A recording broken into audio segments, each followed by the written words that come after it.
Buenas tardes, bienvenidos a todos. Oscar, podemos poner a grabar. Bienvenidos a todos. Me pone muy contenta abrir esta primera reunión científica en modalidad híbrida. Estrenamos modalidad a salón lleno acá y seguramente muchos de los que están detrás de cámara. Así que vamos a dar comienzo. Me toca a mí, soy Romina Rubín y necesito dar los avisos parroquiales. Me lo encargó el presidente especialmente. Así que para no olvidarme, traje la ayuda a memoria para recordarles la diplomatura en cuidados paliativos en personas mayores, la diplomatura bienal en gerontología, el curso de estrategias para eliminar sucesiones en residencias de larga estadía, el curso de actualización para personal de residencias, el curso online de psicogeriatría y atención en atención primaria, y el curso de medicamentos en personas mayores. Ahí, a ver si soy yo. ¿Soy yo? Ok. Les recuerdo también nuestro canal de YouTube, por el cual pueden ver y presenciar desde su casa las reuniones científicas y actividades de la sociedad. Les recuerdo también la importancia de publicar en la revista de la Sociedad Argentina de Gerontología y Geriatría. También el programa de educación continua en cuidados del adulto mayor del PROCAM, a los que también están invitados a presentar propuestas que serán evaluadas por el equipo de coordinación del mismo. Por supuesto, nuestro próximo congreso a realizarse en modalidad presencial en Mar del Plata el 31 de agosto. Próximamente el Congreso de Medellín, en el que habrá muchísima presencia de geriatras y gerontólogos de nuestro país, y nuestra sociedad también estará presente allí. Muchísimas gracias, y necesito cambiar un poco el orden de lo previsto para darle la palabra a nuestro presidente, Julio Nemirovsky. Yo voy a ser muy breve. Simplemente, realmente para nosotros es un honor, un placer y una emoción particular, porque voy a hacer una frase hecha, pero y es una realidad. El árbol tiene de frondoso lo que de sus raíces tiene de profundas. Y las raíces están marcadas por los que nos precedieron y por aquellos que sembraron para que nosotros podamos cosechar. Nosotros estamos haciendo una nueva siembra, pero al mismo tiempo estamos cosechando lo que gente como el profesor doctor Isidoro Feinstein nos dejó en el camino para que nosotros podamos seguir adelante. Y realmente es un honor tenerte aquí, Isidoro. Muchísimas gracias. Le cedo la... Gracias, Julio. Bueno, buenas noches a todos y a todas. Quiero decir que es un honor, como decía Romy, poder iniciar esta primera reunión científica presencial con tanta gente. La verdad que es un orgullo porque lo veníamos pensando, lo veníamos planificando y realmente no sabíamos qué cantidad de personas iban a venir, así que bienvenidos a la casa. Doctor, bienvenido también a la casa, es un orgullo, como dijo el doctor. Bueno, el tema que nos convoca hoy es un tema de gran relevancia. Sabemos que a medida que uno va envejeciendo, naturalmente tiene una serie de duelos. Aquellos duelos físicos, producto de la pérdida de un cónyuge, un hijo, otro familiar, algún amigo. Pero también hay pérdidas, uno no las naturaliza, no las tiene en cuenta, que tiene que ver con la pérdida de independencia, pérdida de autonomía, y eso genera muchas veces, exacerba todo lo que es la soledad, ¿no? Y esta soledad muchas veces deviene en una decisión apresurada y termina, puede ser, ingresando a una residencia larga estadía. Por eso cuando pensamos este tema, lo pensamos bajo dos variables.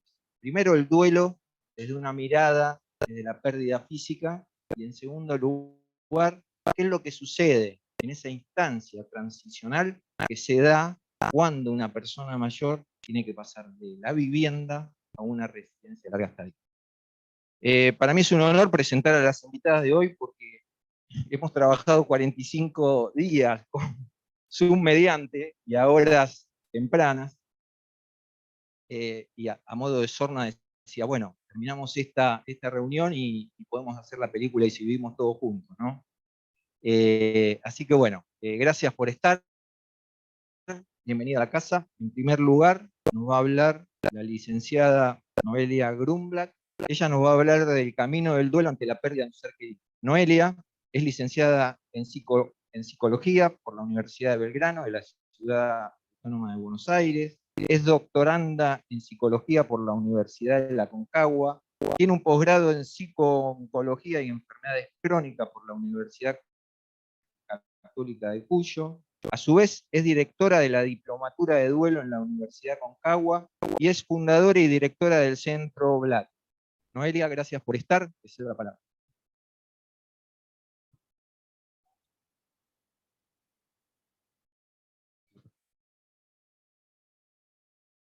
Cerquita, ok, ahí. Bueno, buenas tardes, muchas gracias por estar hoy acá. Bueno, como dijo recién Edgardo, vamos a hablar del duelo en los adultos mayores. Yo voy a hablar especialmente del proceso de duelo ante la pérdida de un ser querido. Para poder entender bien en qué lugar estamos parados cuando hablamos de pérdida de un ser querido en el adulto mayor, me pareció que teníamos que empezar como a hacer un caminito juntos, ¿no? Empezar hablando a qué cambios se enfrentan las personas mayores. Como decía, para poder entender cuando hablemos de pérdida de un ser querido, decir dónde está parado este adulto mayor, por dónde viene transitando. Creo que podemos coincidir en que en realidad ustedes dirán, bueno, cambios hay durante todo el ciclo vital, ¿sí? Vivimos cambios y vivimos pérdidas durante todo nuestro ciclo vital, no solamente en la adultez, no solamente cuando somos adultos mayores, pero seguramente también podemos coincidir en que la etapa de adulto mayor está plagada de cambios, plagada de pérdidas. Muchos de esos cambios se constituyen en crisis, otros no, por supuesto. Estas crisis pueden provocar gran tensión y empezar un cuestionamiento sobre sí mismo, un cuestionamiento de dónde están parados, ¿no es cierto? Y en general aparecen acá muchas preguntas existenciales. ¿Sí? Un balance, digamos, ¿no? Este balance de todo lo que no hice, todo lo que quedó sin hacer, todo aquello que proyecté y no llegó. Con respecto a los cambios corporales, también es un cambio, digo, como para empezar de afuera para adentro, esto que se ve primero, los cambios físicos, los cambios del cuerpo.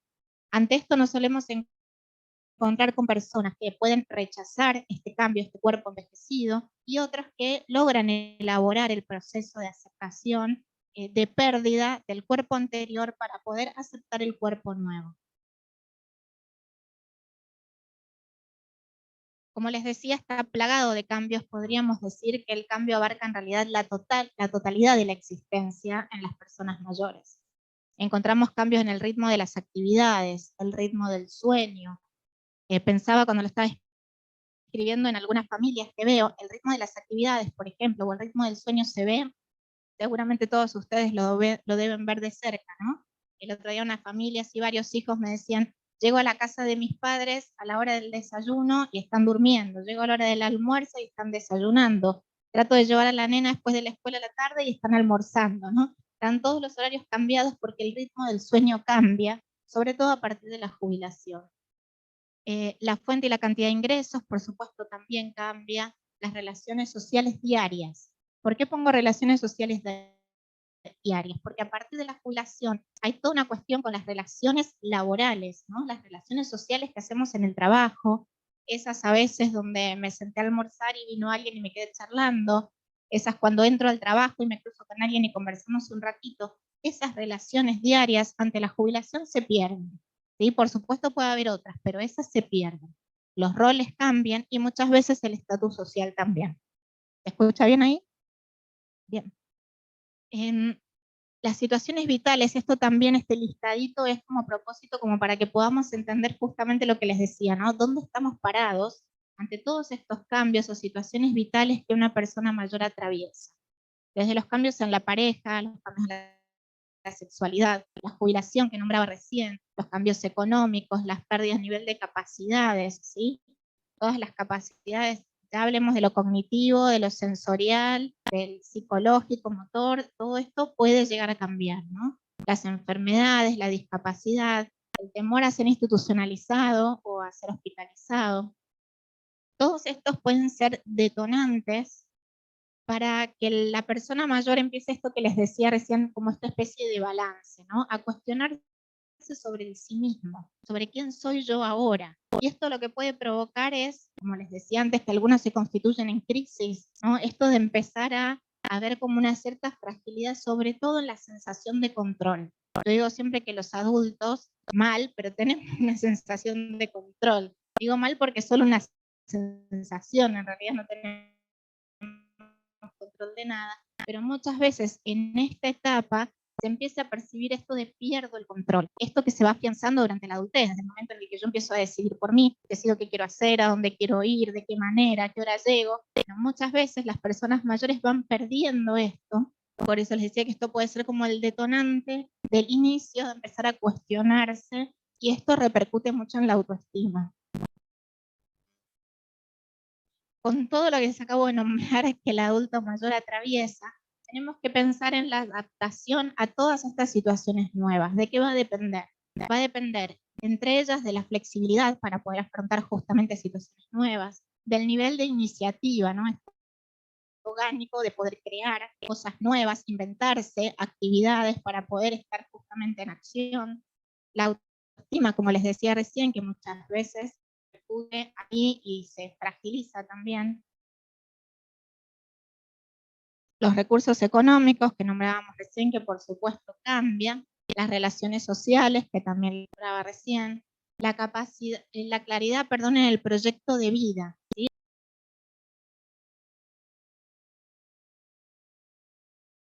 En la pareja esto se hace junto, ¿no?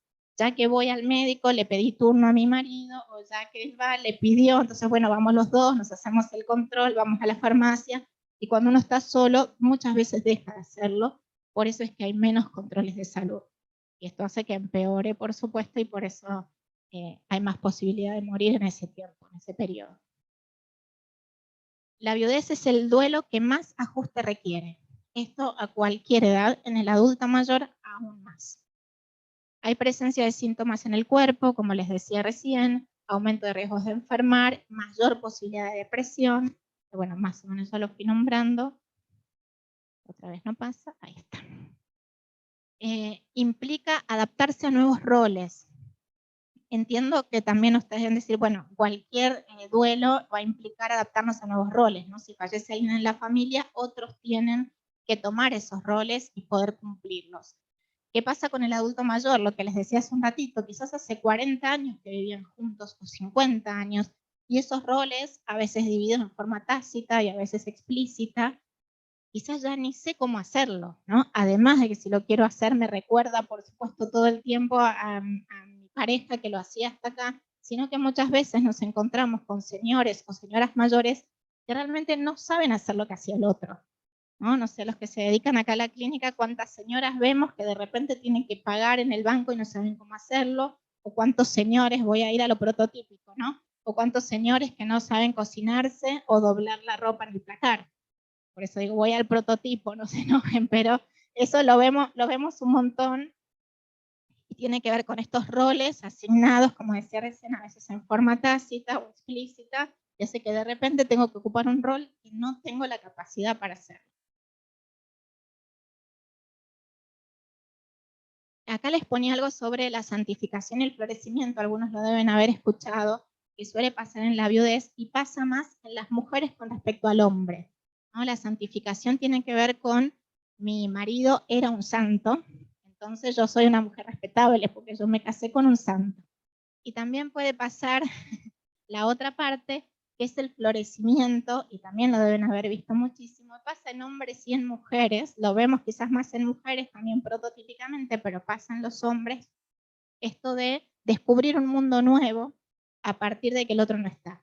Algo que no conocía, quizás empezar a viajar, o esto de los roles sociales que muchas veces estaban apartados porque estaba dedicado a la pareja, ¿no? Y acá es, bueno, es esto que les decía, el descubrimiento de un mundo que se empieza a abrir a partir del fallecimiento de mi pareja. Quise agregar esto sobre las pérdidas añadidas, así las llama Martínez González. En realidad le solemos decir pérdidas secundarias, yo suelo decir pérdidas colaterales o conexas, me han escuchado decirlo. Son pérdidas que se suman a una pérdida, entre comillas, mayor. ¿Sí? Si pensamos que falleció la pareja, muchas veces pensamos en esto, le falta a su marido, le falta a su esposa, pero en realidad hay un montón de otras pérdidas añadidas. Martínez González también dice que se suma una herida sobre la herida en esto de las pérdidas añadidas, que son las pérdidas de los roles, como les nombraba recién, que impactan fuertemente, ¿no? Hay otro autor que dice, son pérdidas que no ocupan lugar, pero impactan fuertemente. Pérdida de nosotros mismos, es la pérdida de una parte de mí que siento que se fue con el otro, eso lo deben escuchar muchísimo las personas mayores cuando fallece la pareja. Pérdida o cambio a nivel económico, pérdidas de las relaciones interpersonales o directamente de los espacios sociales que se evaporan, como les decía hace un ratito, y por supuesto cambio en el proyecto de vida, ¿no? Esto por nombrar algunas, si ustedes lo piensan, pérdidas secundarias a la otra pérdida hay un montón. Pérdida de hijos, también acá podemos pensar que el adulto mayor, quizás nos preguntamos, ¿no? ¿Reacciona diferente que un adulto más joven con respecto a la pérdida de los hijos? Claro que hay muchas características en común con respecto a la pérdida de los hijos, pero podemos encontrar algunas características específicas en el adulto mayor. Por ejemplo, el empobrecimiento de la salud.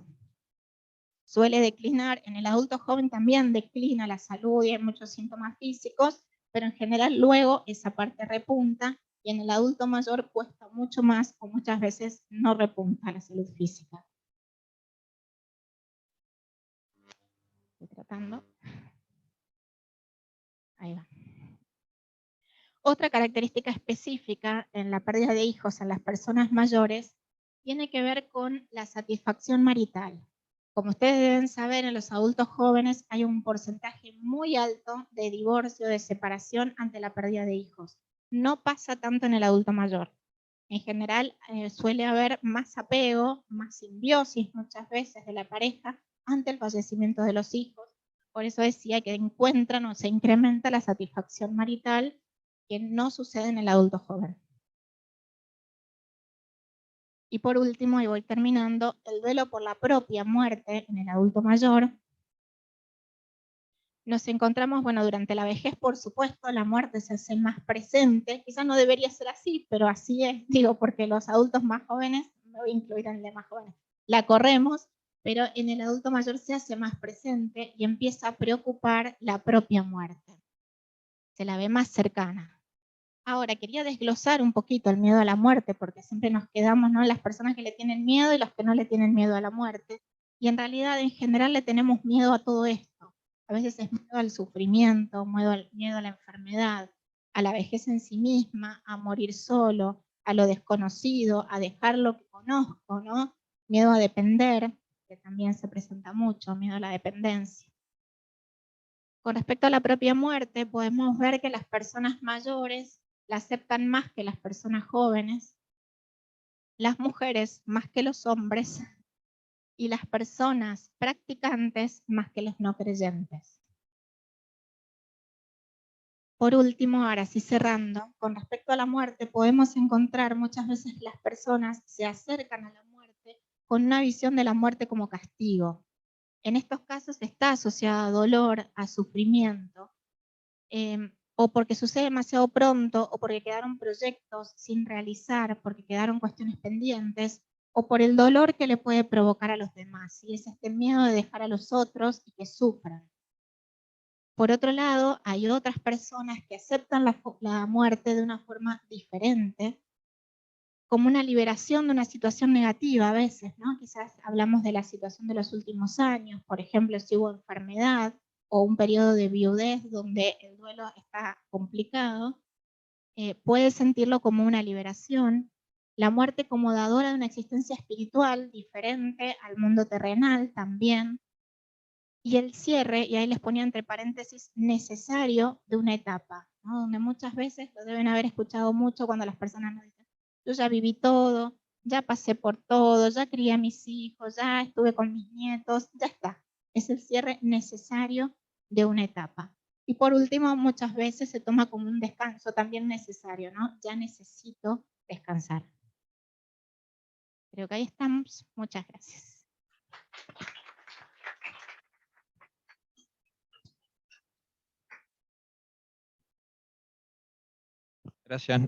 Gracias Noé.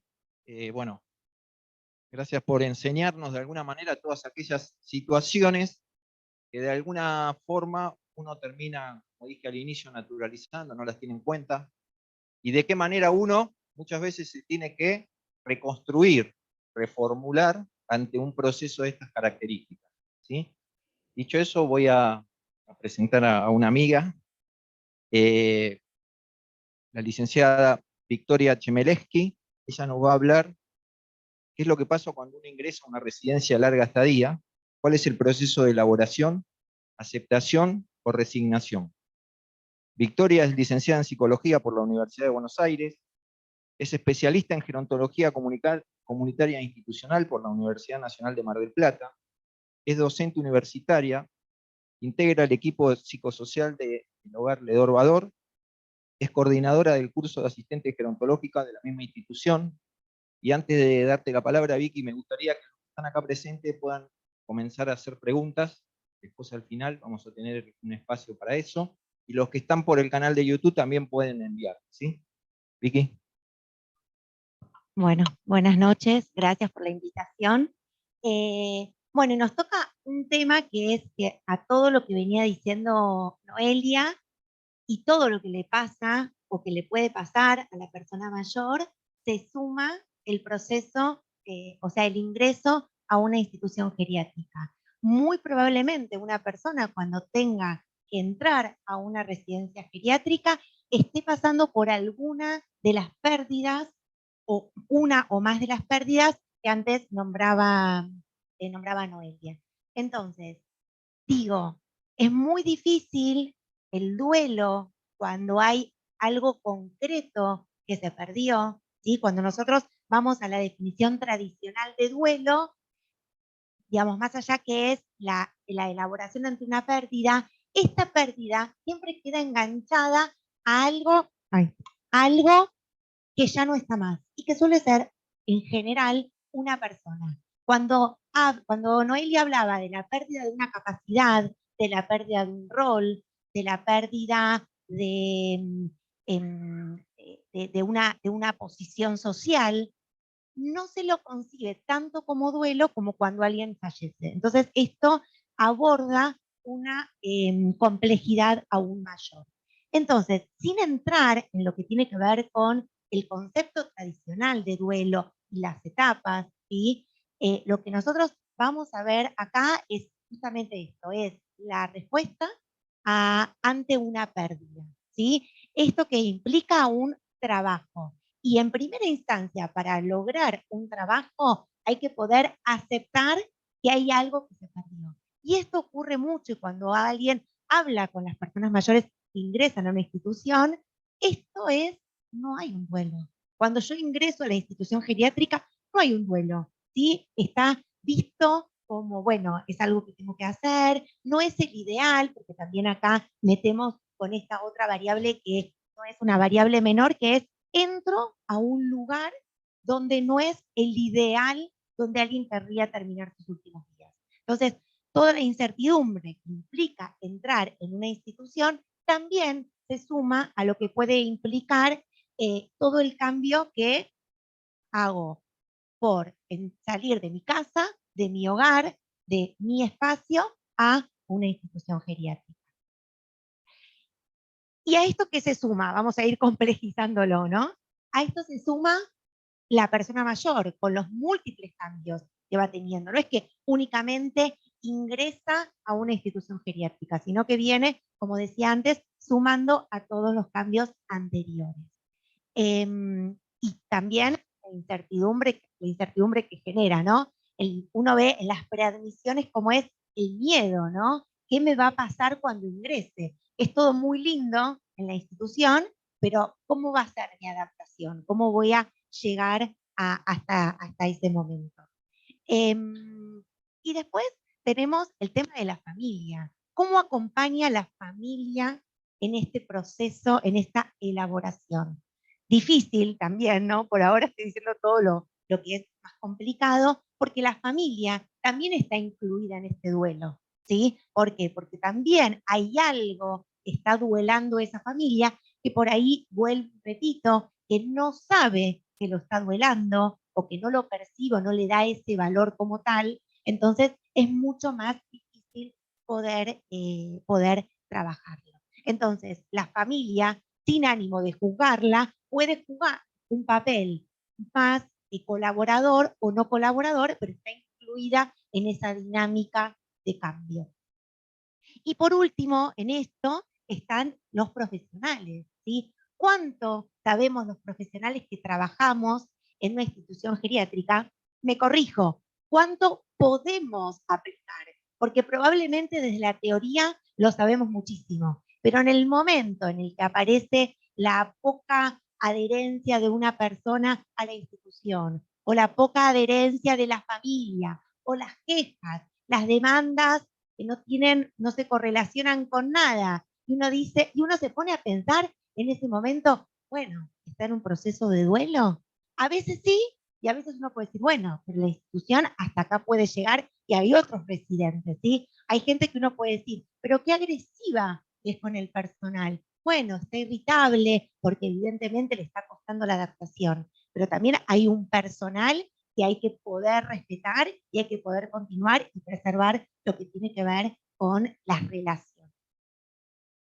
Bien, entonces, ¿qué cosas van a influenciar en este proceso de elaboración?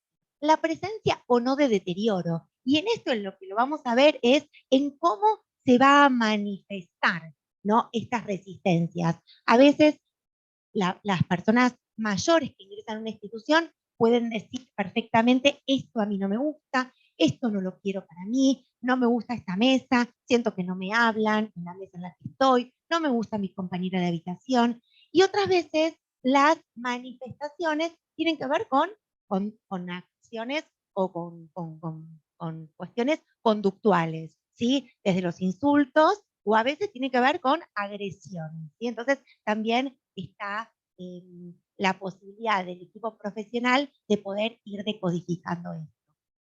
Bien, en los tipos de familias, ¿sí? Y esto es como un mundo aparte, ¿no? No hay un único tipo de familia y las familias, incluso dentro de una misma familia hay distintas maneras, distintas modalidades, y hay familias que funcionan de una manera más aglutinada, otras de manera más alejada, y son modos de funcionamiento que repito que son modos de funcionamiento que vienen de larga data e históricamente. Entonces, una familia que se quiere mucho y que está todo bien, pero que sus lazos y sus relaciones se mantenían a partir de esa distancia, probablemente cuando tengan que entrar en una residencia y estar muchos más presentes, va a haber algo que va a empezar a hacer cortocircuito.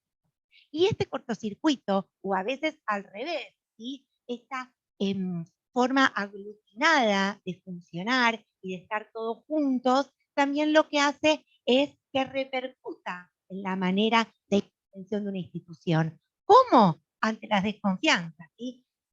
¿De qué manera mi mamá o mi papá o mi tío va a estar bien? ¿Sí? Si somos los mejores, los que los cuidamos, son los que más tarde llegan a una institucionalización, porque siempre confían en ellos mismos, ¿sí? Para abocarse al cuidado de sus familiares. Y por otro lado, en los tipos de familia más dispersos, es al revés, está puesto también toda la demanda de cuidado en el otro, ¿sí? Entonces, ¿qué nos pasa a diario, por ejemplo, en el hogar? Que hay una derivación urgente y la familia dice, yo estoy trabajando. Entonces el hogar cumple una función y tiene un límite, y ahí es donde estratégicamente, no solo una cuestión de personal, sino también porque es la familia que es la que se tiene que ocupar en ese momento, entonces el hogar balancea entre estas dos cuestiones, ¿sí? O una demanda excesiva, ¿sí? O te dejo todo el cuidado y no intervengo y no tomo decisiones. Y algo muy importante que decía Noé es también la significación de la pérdida. ¿Esta persona lo está viviendo como una pérdida entrar a una residencia o no? ¿Sí? Hace poco, le preguntaba a los residentes y me decían, mira, porque yo pensaba el consentimiento, ¿no? Si alguien, es más fácil cuando una persona entra porque está de acuerdo y ella decidió, y en realidad te dicen que no, que igual les cuesta un montón y que es muy difícil. Y hay otra gente que dice, mira, yo no estaba tan convencida, pero bueno, estoy bien. Y acá es donde empezamos a pensar un poco el proceso, ¿sí? Donde en realidad la aceptación, más allá que no decía esto lo del camino, es exactamente lo que tiene que ver con el duelo. No son etapas, ¿verdad? Por eso yo no quería volver a decir las etapas de Freud, la aceptación, digamos, el enojo y la aceptación, digo, como un proceso, sino que va y vuelve todo el tiempo. Nosotros vemos mucha gente en el hogar que entra y está perfecta, ¿sí? Más allá que hay todo un síndrome de adaptación, está teorizado, pero que tiene que ver con que por ahí están muy bien, mucho tiempo, y que después hay alguna situación que vuelve a esa foja cero que se plantearía en algún momento teóricamente. Entonces, así también vamos y se vuelve y está todo el tiempo y nosotros como profesionales tenemos que tener en cuenta. Y algo que también decía Noé, que es muy importante, es que pasa muchas veces que hay muchos duelos que están congelados, ¿sí? Y que por ahí ante entrar a una residencia empiezo como un efecto dominó de distintos duelos donde no los pude tramitar antes por alguna situación y la situación de ingresar a una residencia geriátrica empieza a generar este impacto. Pero sobre todo tener en cuenta esto de los tiempos no lógicos, ¿sí? Es muy difícil poder verlo en la práctica que veamos que al primero hay enojo, que no le gusta, que no se adapta, que después se adapta, sino que todo el tiempo va y viene, porque si no es muy difícil poder entenderlo y poder abordarlo y sobre todo poder intervenir de una manera exitosa. Bien, entonces, muchas veces lo que vemos, esto es lo que decíamos, los residentes tienen demandas que son desorbitantes, que uno no entiende y sobre todo nos pasó mucho en la pandemia, y que a veces la familia se pliega a las demandas de los residentes y a veces son demandas propias de las familias, ¿sí? ¿Y esto qué tiene que ver? A veces tiene que ver con que el residente tiene muchísimo deterioro, participa de una actividad en la cual no puede ni siquiera responder lo que le está preguntando ese tallerista y la familia se acerca y dice, es muy pavo lo que le estás preguntando. Entonces uno dice, pero ni siquiera puede responder. Entonces acá uno tiene que poder poner la distancia y el profesionalismo para entender que en realidad no es con nosotros, hay algo que no se puede ver, ¿sí? El mecanismo de la negación también funciona como un mecanismo de defensa. No lo puedo ver, demando y de esa manera no me, digamos, no confronto con el deterioro de un ser querido. Entonces, otra cosa que va a impactar en la elaboración, digo, a ver, si yo digo, si este residente todo el tiempo está diciendo, no me gusta la comida, no me gusta la comida, no me gusta la comida, y lo que se traslada desde la familia es toda la demanda a la institución por la comida, digo, no estoy pudiendo ver más allá de esa demanda.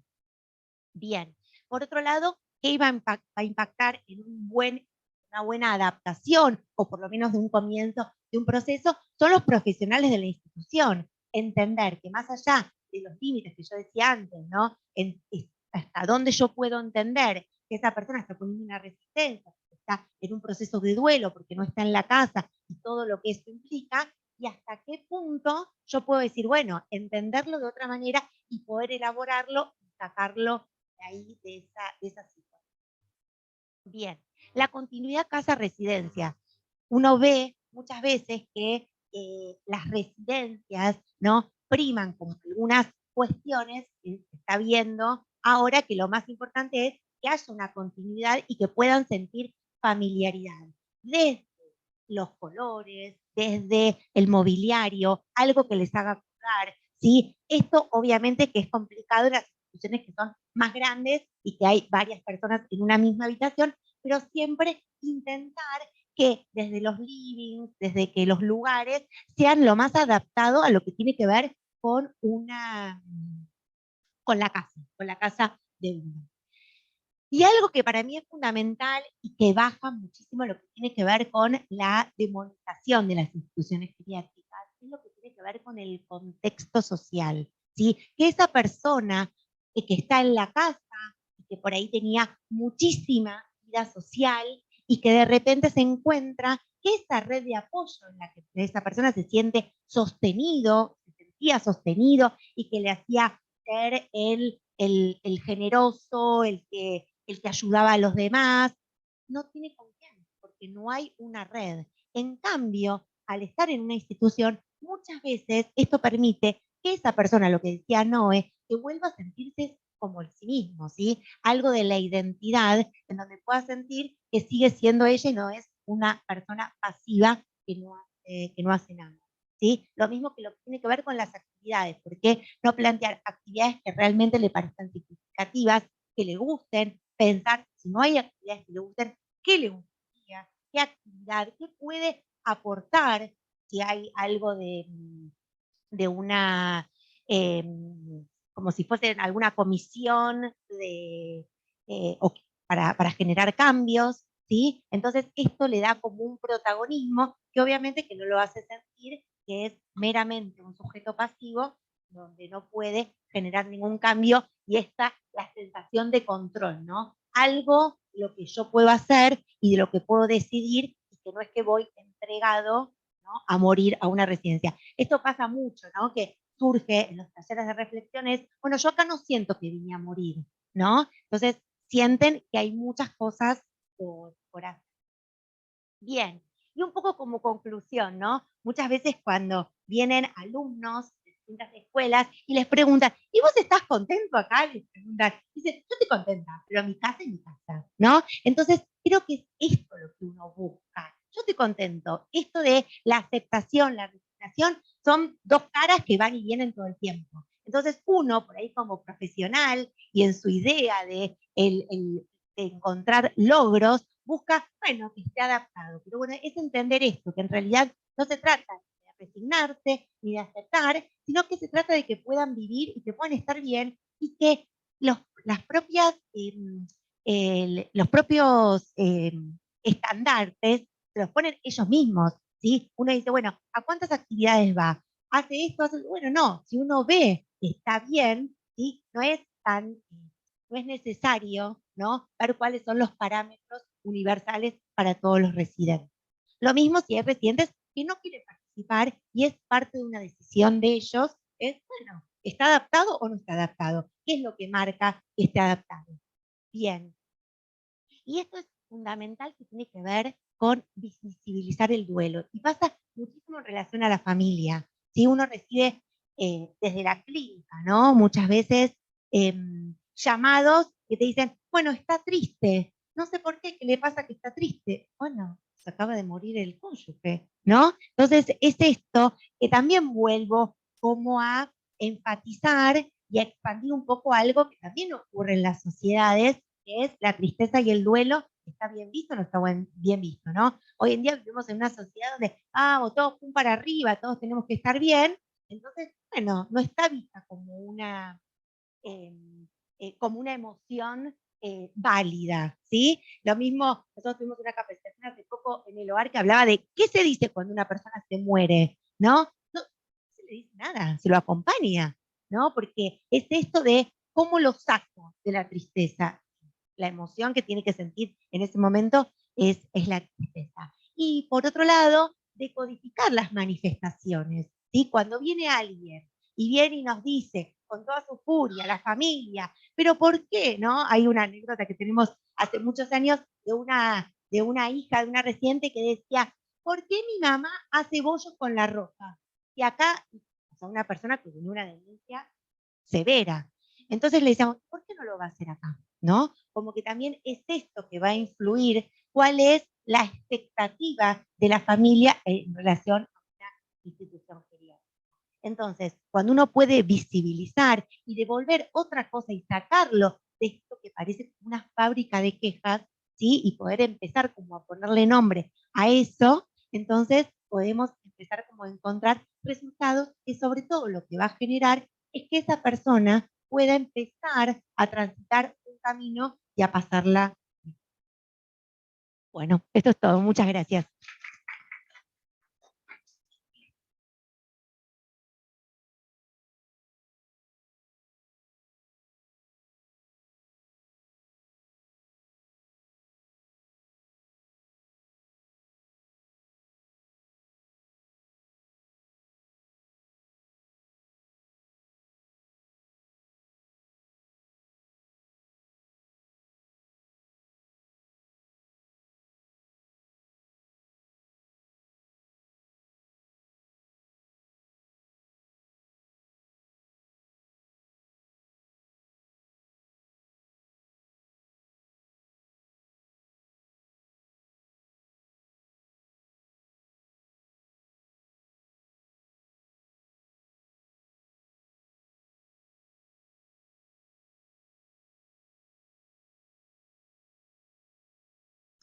A ver, cuando vos le preguntás a los residentes si implica un duelo, ellos lo que te dicen es que no, porque está muy asociado a las pérdidas, a las pérdidas físicas, ¿sí? A alguien que se murió, ¿sí?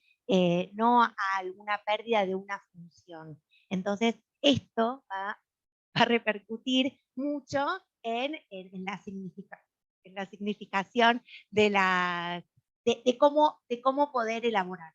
¿Sí? Entonces, es esto, digamos, poder hacer un poco de psicoeducación y poder transmitir todo lo que implica el duelo y poder abrirlo, también da como un espacio, sobre todo para la familia, y poder entender que las demandas o también los tipos de relaciones que se dan entre las familias y entre los hijos y las personas mayores también empiezan a descomprimirse a partir de poder entender esto, ¿sí? De que en realidad hay un proceso que se está viviendo y que esa persona también es consciente de ese proceso y poder acompañarlo, ¿sí?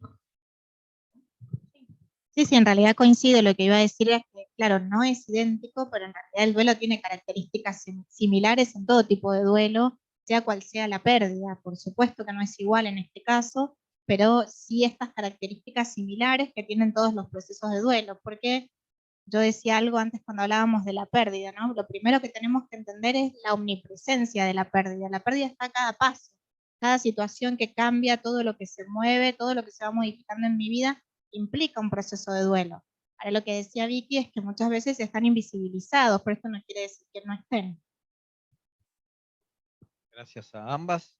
La otra pregunta es, ¿qué pasa cuando tenemos que comunicar una mala noticia, ¿no? ¿Cómo procedemos? En el hogar y en la vida. Lo que quieras. No, porque el otro día en estas conversaciones que hemos tenido durante todos estos meses, hablábamos de qué pasa cuando una persona está institucionalizada y hay que comunicarle una mala noticia. Esto que suele aparecer en las familias de no le digamos, total no se va a dar cuenta, total no está todo el tiempo acá, entonces mejor no le decimos. Entonces hablábamos de esto de la comunicación de malas noticias. La verdad es que es todo un arte el saber comunicar malas noticias. No todos sabemos, aunque sepamos hablar, eso no quiere decir que sepamos comunicar. Y bueno, después como conclusión a lo que llegábamos era, por supuesto que hay que comunicarlo de la mejor manera posible. Bueno, hay toda una técnica, la comunicación de malas noticias, en realidad no vamos a entrar ahí, pero sí comunicarlo con todas los cuidados necesarios, con todo el apoyo necesario, pero sí hay que comunicarlo.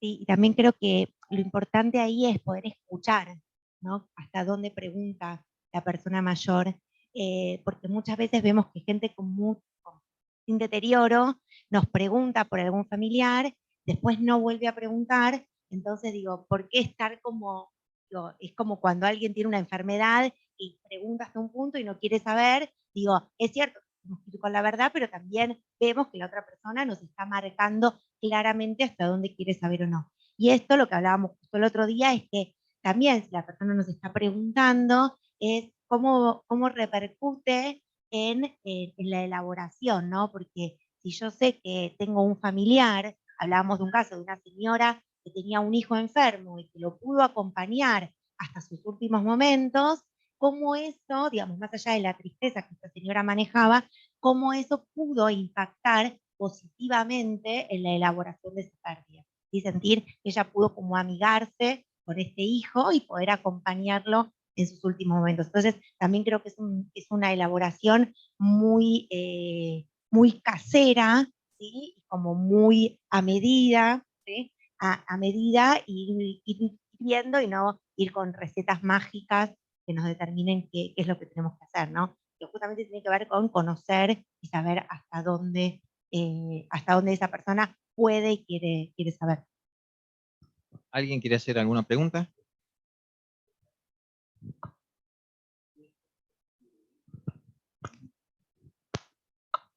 Superestructura y una infraestructura, que se pueden resumir en varias variables. La económica, que es fundamental en todo esto. El tiempo que dura el proceso de muerte, que si bien la finitud es inevitable, una cosa es cuando ocurre de golpe y otra cosa cuando uno se va muriendo en el tiempo. Y de esa manera es como uno reacciona a eso. Tampoco uno tiene que suponer en una parca resignación o un letargo fatalista, porque hay mucha gente que se reconstruyen una vez que tienen ciertas pérdidas porque las reemplazan por otras. Y otras es tener la fortaleza de acompañar al compañero, al amigo, a la esposa, al amor de toda la vida en ese proceso de muerte y no desentenderse institucionalizándola porque es una manera de no querer, porque la institución tiene que tener un motivo. La institucionalización tiene que tener una causa. No puede ser el liberarse de un compañero o esposa enferma que puede ser tratada en la casa y reemplazarlo para estar más libre. Digo, esto hay que marcarlo en todo este tipo de cosas. Recuerdo que en San Justo había una señora hablando de la finitud, acá es el comienzo. Teníamos una internada muy inteligente que siempre decía, si me ocurre algo grave, repito, si me ocurre algo grave o simplemente la muerte, avísenle a mi familia. O sea, todo depende de la vida previa del internado, de cómo era antes. No se puede homogeneizar a todo el mundo. Hay gente que la vida colectiva lo revive y hay otros que no lo toleran y hay que aceptarlo. Sí, y también, instituyendo lo que usted decía, porque hay veces que esa liberación, digamos, que entonces permite descomprimir algo de la relación y volver a encontrarse de otra manera y construir esa relación. Y no tenga que estar abocada al cuidado de su familiar, no se pueda tener una relación saliendo de lo que tiene que ver con toda la mujer, con cuidar a ese familiar. Dos cosas que dijo el doctor que devienen en una pregunta que hicieron. ¿Qué pasa con la muerte súbita? Cuando sucede de golpe. Eso por un lado. No sé si querés decir algo. No, nosotros hicimos un trabajo en el hogar muy interesante de qué pasaba con y al principio era como que era muy artesanal, era ir y decirles mesa por mesa, y después en un momento había un sector que en general cuando alguien se agravaba, iba a ese sector, entonces era como el fantasma, o era como el que era derivado a un hospital, y después no se sabía si volvía, si no volvía, si se quedó en otro sector. Entonces cuando empezamos como en un folleto a decir, bueno, quiénes habían fallecido y que se elevaba una oración en memoria de esa persona, eso obviamente empezó a impactar en esto que decía Noé de cómo va a ser mi propia muerte también, ¿no? Me van a olvidar, alguien se va a acordar, alguien va a saber que yo fallecí, ¿no? Entonces digo, como que estos fantasmas que tienen que ver, bueno, no exactamente con el tema de la muerte súbita, pero sí poder informar, ¿sí? Esto tiene que ver con dar malas noticias, pero que implica algo de mucho prejuicio que aparece en las personas mayores, que es, bueno, nadie está exento de que le pasen cosas malas, ¿no? Entonces, si nosotros pensamos que las personas mayores no tienen la suficiente flexibilidad cognitiva o psicológica para poder afrontar una pérdida, digo, si no, lo que hago es, ante una muerte súbita, mi compañero de al lado no viene a comer más y no pregunto y nadie dice nada, todos estamos como un silencio y yo realmente creo que sabe que falleció, sí lo sabe, pero nadie pone un nombre a nada. Entonces me parece que circule la palabra va a generar un mejor impacto y un bienestar psicológico mucho mayor. Perdón, quería retomar dentro de lo que dijo, también habló del largo proceso de morir, ¿no? Creo que muchas veces tiene que ver con la connotación que cada uno le pone al proceso de morir. Me encantó que usara la palabra proceso, porque realmente muchas veces es así, y la verdad es que el proceso de morir y el largo proceso de morir lo que da es una oportunidad. Es la oportunidad de cerrar cuestiones pendientes, es la oportunidad de despedirme, la oportunidad que tenemos, o sea, que no tenemos cuando hay una muerte súbita, como decían recién, o ante un accidente o alguna cuestión repentina, no nos da la oportunidad de cerrar. El largo proceso de morir nos da esa oportunidad. Entonces también depende de nuestra mirada, ¿no? Si nuestra mirada es apocalíptica con respecto al proceso de muerte, o nuestra mirada es desde este lugar.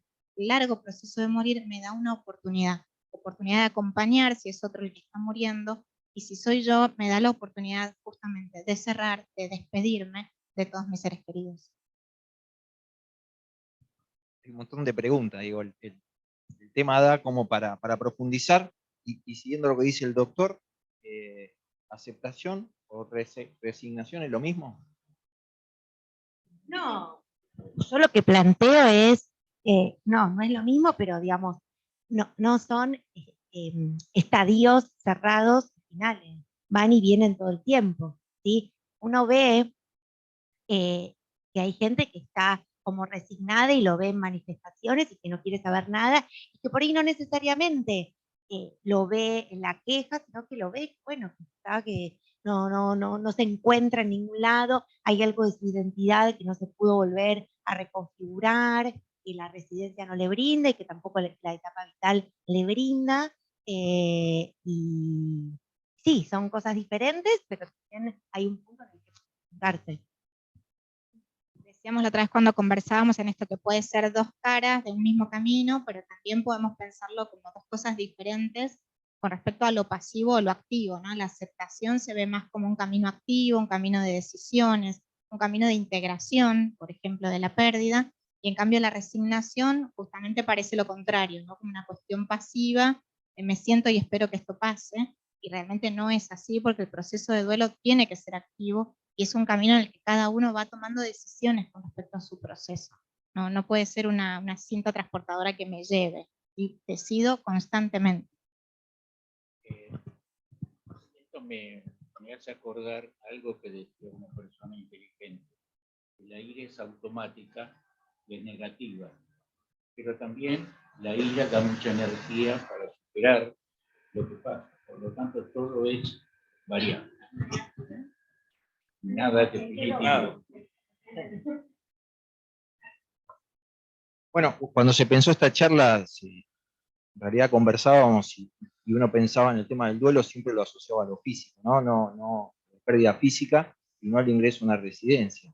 De hecho, las preguntas que están surgiendo en nuestro canal de la sociedad, bueno, ¿qué es lo que pasa con la familia para que esa transición de la casa a la residencia no afecte al residente, ¿no? Que la familia no termine siendo un obstáculo en todo esto, ¿no? En estos daños colaterales que vos decías. No, yo creo que es, bueno, nosotros tenemos, te voy a hacer un aviso parroquial también, nosotros tenemos en nuestra institución un espacio de familias, entonces a veces hay un equipo psicosocial en la institución y a veces desborda la demanda, lo que tiene que ver con la familia, digamos, con las demandas, y a veces es necesario, bueno, ver qué hay, ¿no? tenemos gente que por ahí nunca hizo ninguna actividad en su vida y la familia todo el tiempo te dice, bueno, yo quiero que haga actividades, que haga actividades, que haga actividades. Pero la persona no quiere hacer actividades. Entonces la comunicación todo el tiempo es, bueno, ¿y fue a hacer actividades? ¿Bajó? ¿Fue a tomar un café? No, no quiere. Entonces, ¿qué? Nosotros lo obligamos, porque no es una necesidad de un residente, sino que es la necesidad de la familia. Entonces ahí es poder visibilizar justamente esto, que hay algo que no tiene que ver con ese residente, que hay algo que por ahí se juegan otros mecanismos, que pueden ser la culpa, que tiene que ver con otras cuestiones, que poder hablarlas. Y mucha gente, digo, en estos espacios dicen, bueno, por ahí tuve que ver como qué me pasaba a mí, o qué me estaba pasando yo para poder demandar tanto, ¿sí? Poder trabajar internamente lo que a cada uno le está pasando, peleas entre hermanos, ¿sí? Como que el hogar, las instituciones geriátricas, las residencias, no se pueden hacer cargo de todas las internas que pasan al ingreso de un familiar. Y uno puede orientar pensando en la mejor calidad de vida de esa persona mayor. Pero es muy difícil, ¿no? Nosotros nos encontramos con familias que dicen, yo no me hablo con tal hermano y con este y con el otro. Bueno, ¿y cómo hacemos con la comunicación? Cada vez que le pasa algo hay que llamar a los tres, ¿no? Entonces digo, bueno, queda un referente que, bueno, y ahí se va viendo. Es difícil, pero bueno, es un trabajo que bueno, uno sabe que lo tiene que hacer y que ocurre y que, bueno, y que es complicado.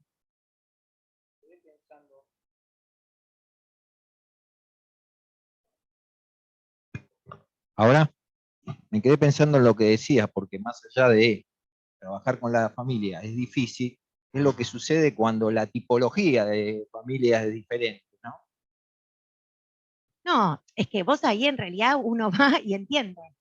Uno va digamos, no juzga, sino que intenta acompañar y entender y poder visibilizar, ¿no? Si uno se pone, digo, cuando uno, digo esto como, cuando uno ve en otra familia, ¿no? Como que dices, ay, no, esto no pasa en ningún otro lugar. No, uno lo ve, obviamente, en muchos ámbitos propios, pero en ese momento trata de interceder y poder generar las mejores intervenciones sin el enojo, con el mayor profesionalismo y la devolución de las situaciones, pensando en esa persona mayor.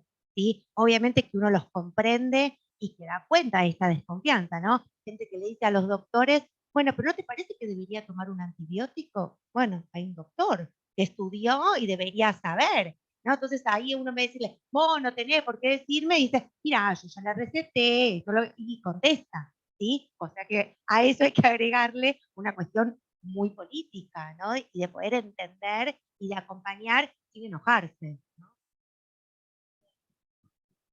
Ok, esta es una pregunta. ¿Hay alguna pregunta?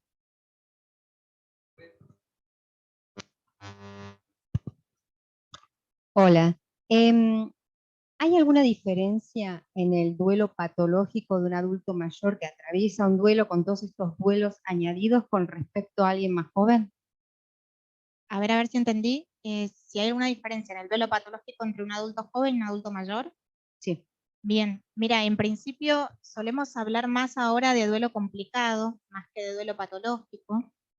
No hay grandes diferencias. El duelo en general, a partir de determinado momento de la infancia, donde ya se instala la irreversibilidad y la universalidad de la muerte, los duelos podríamos decir que tienen muchas similitudes. Algunas características, como decía hoy, hay diferenciales con respecto al adulto mayor, que son algunas cosas que también nombraba Vicky, con respecto quizás a la rigidez o a la falta de flexibilidad, y también tiene mucho que ver con la proyección, ¿no es cierto? Un adulto joven, como decíamos hoy, con cuestiones de salud, cuestiones físicas que se deterioran ante el duelo, hay cierto tiempo para esa recuperación y sobre todo, no solamente el tiempo, sino la sensación de que hay mucho tiempo por delante, lo haya o no, que el adulto mayor no tiene. Sobre todo en eso se basa la gran diferencia.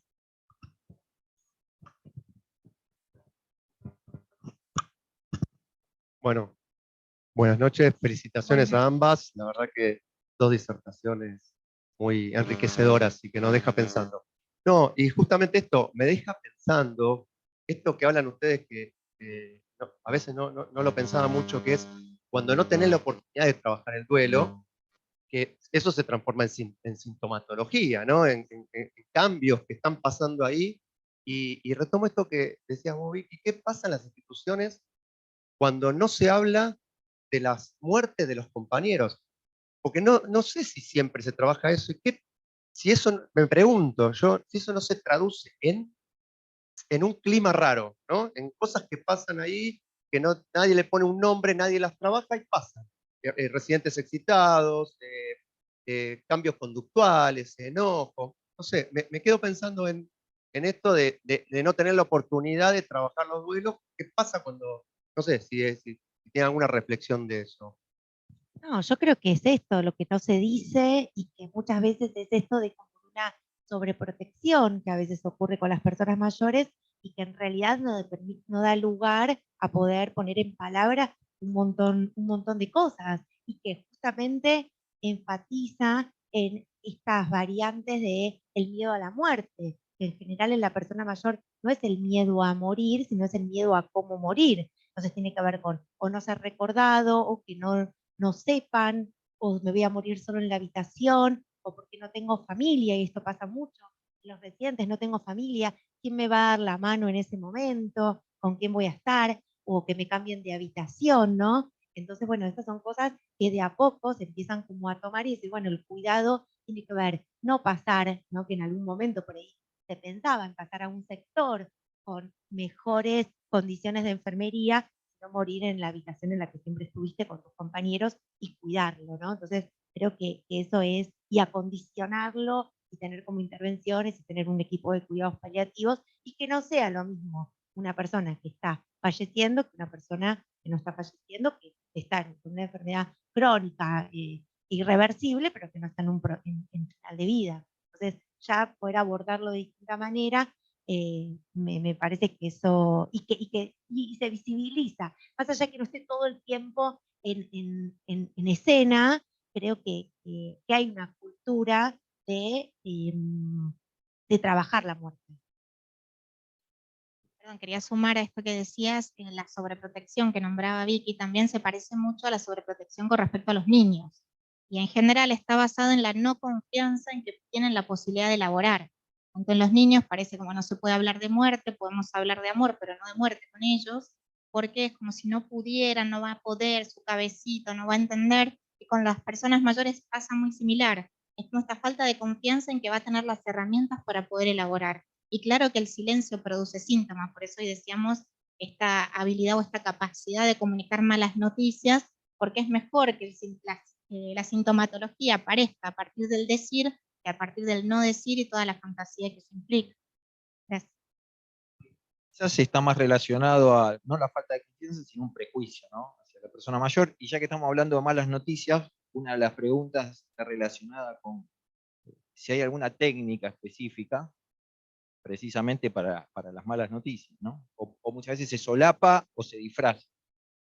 No, a ver, en realidad es como decíamos antes, como que es el caso a caso, ¿no? Uno escucha, nosotros hemos tenido gente con deterioro y, digamos, y que fallecen hijos y que no vuelven a preguntar más, o sin deterioro y que no vuelven a preguntar más, e ir viendo. Y también es muy importante que esto también es una decisión familiar, ¿sí? Nosotros acompañamos, hace poco hubo de un residente del hogar que falleció la esposa y que la hija vino y me dijo, ¿qué hacemos? ¿Le decimos? Porque ya no pregunta más.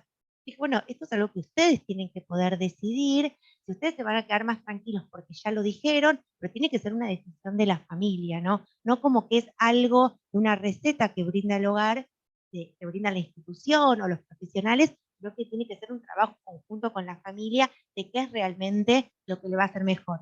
También entender que sobre todo en personas con deterioro no va a ser de una vez que le vamos a decir, sino que a veces vuelven a preguntar, y uno ahí dice, bueno, pero yo ya, adentro dice, yo ya se lo dije, ¿no? Y uno tiene que volver a hacerlo, porque bueno, porque es parte del deterioro o parte de poder reelaborarlo.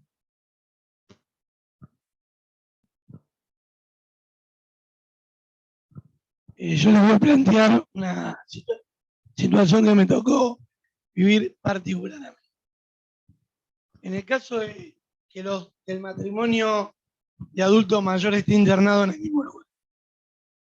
Y uno de ellos se tiene que internar en un segundo nivel, un agravamiento, tiempo de 3 meses.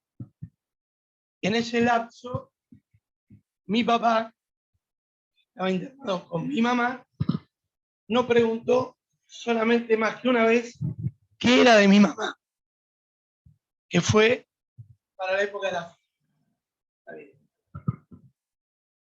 Como lo teníamos en el mismo lugar que yo trabajo, y bueno, se le comentó que mamá estaba en un lugar, todavía no había fallecido, y después de ahí, hasta que falleció mi mamá, al mes siguiente, no preguntó nunca más, ni en el lapso en que ocurrió del fallecimiento de mi papá, yo a los 6 meses de la muerte de mi mamá, pero no preguntó nunca más qué había pasado con mi mamá. Con lo cual la decisión mía y de mi hermano fue, bueno, si no pregunta no le decimos nada. Porque tenía un deterioro, tenía un Parkinson avanzado, una demencia, un deterioro cognitivo importante, con lo cual, bueno, respetamos que no pregunta. La verdad que no sé si hicimos bien, yo creo que interiormente mi papá se dio cuenta que mi mamá ya no estaba, y tal vez como un mecanismo de defensa no preguntó más, y bueno, respetamos eso. No sé si hicimos bien, hicimos mal, en ese momento creíamos y creo que fue lo mismo. Simplemente. Pero ahí me parece que tenés la respuesta. Digo, no podemos ponerlo como en bien o mal, ¿no? Es lo que pudieron hacer en ese momento y que funcionó. Y me parece que esa es la respuesta de lo correcto. Perdón, iba a decir exactamente lo mismo. Cuando cerraste diciendo, creo que hicimos bien, creo que hicieron bien, porque si ustedes están convencidos de eso, hicieron bien. No hay acá un parámetro que podamos decir esto está bien o esto está mal. Como decía Vicky hace un ratito, es bien a medida de cada persona y de cada familia. ¿No? Esto tiene que estar ustedes, hacerles sentido a ustedes. Si así fue, hicieron bien.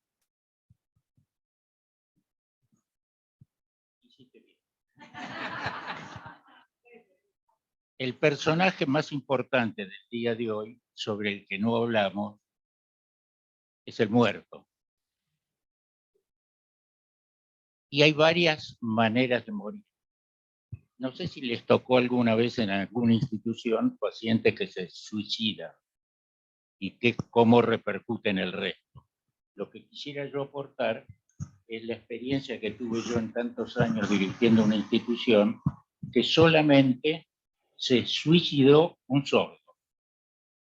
Ni un ciego, ni alguien que tenga amputado, ni alguien que esté con otras patologías incapacitantes, sino un sordo.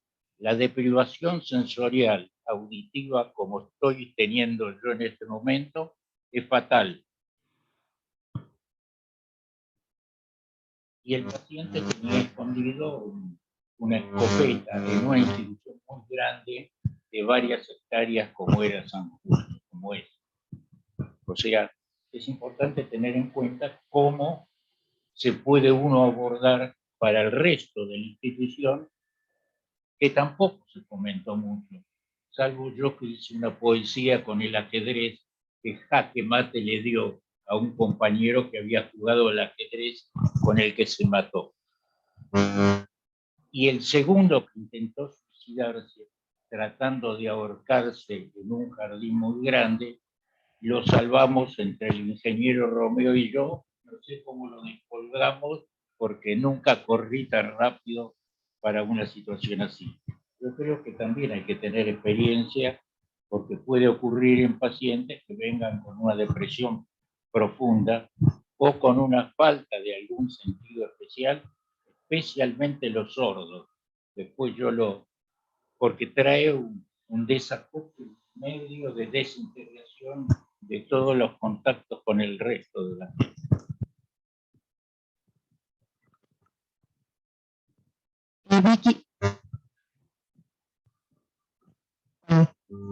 Vicky, algo que comentaste me quedó como haciendo ruido. Esto me parece perfecto que en una institución, si tienen una buena relación entre los que comparten esa habitación, pueda llegar a ser su cierre de vida esa persona ahí. Ahora bien, también tener en cuenta que quizás sea disfuncional la relación entre ellas, que no tengan recursos de afrontamiento, que no puedan tolerar esa pérdida. Creo que como vos dijiste, bueno, las dos dijeron, traje a medida, ¿no? Pero no ponerlo como está bueno, es una opción, ¿no? Tenemos esta opción de que quede con sus compañeros o que vaya o a otra habitación, a un segundo nivel o a lo que sea, a un hospice, a donde sea.